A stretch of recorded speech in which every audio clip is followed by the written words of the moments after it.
The United Nations has called on Lebanese demonstrators to protest peacefully after pro- and anti-government demonstrators clashed on the streets of Beirut. Security forces tried to contain the violence by forming a human barrier to separate both groups. Anti-government demonstrators are demanding widespread political reforms. They blame the country's political class for a rise in poverty and unemployment and accuse it of gross mismanagement.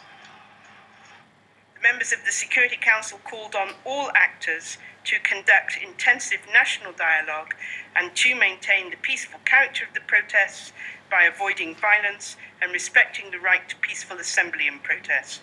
They commended the role of the Lebanese armed forces and other state security institutions in protecting this right.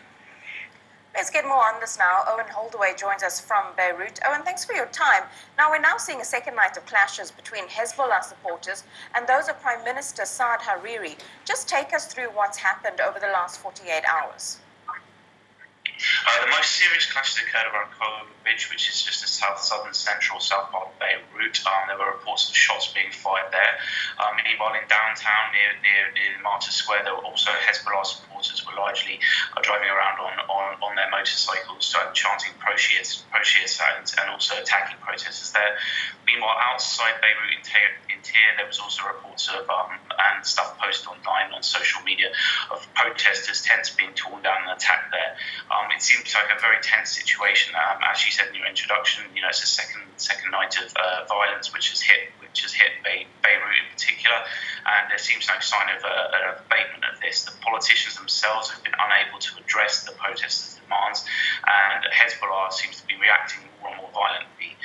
There is some signs that the security services are managing to keep the two groups separated. However, it's not been the case uniformly across Beirut.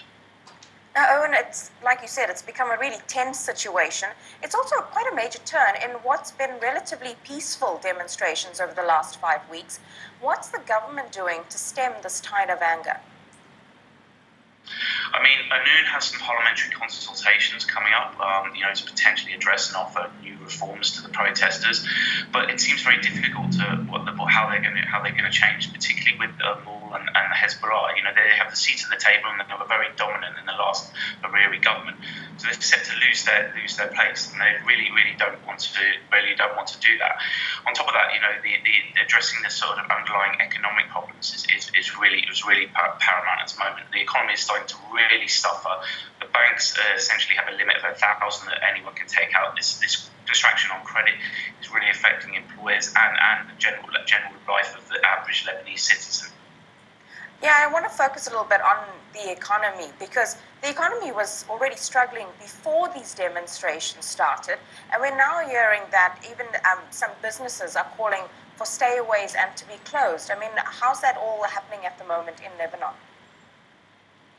It's very bad at the moment. A lot of the economies are either laying off staff or they're shutting, and a lot of those who can leave are leaving. The real effect mainly is from the tightening of credit, and particularly on dollars. There is a limit of 1,000 per week that people are allowed to take out, which is affecting transactions. But even some of that now, some of the banks are even cutting it further. Additionally, there's some shortages outside, particularly amongst oil in some of the other areas of the country, and shortages appearing in Beirut itself. The economy is really suffering, and it seems like it's on a very much downward spiral. Yeah.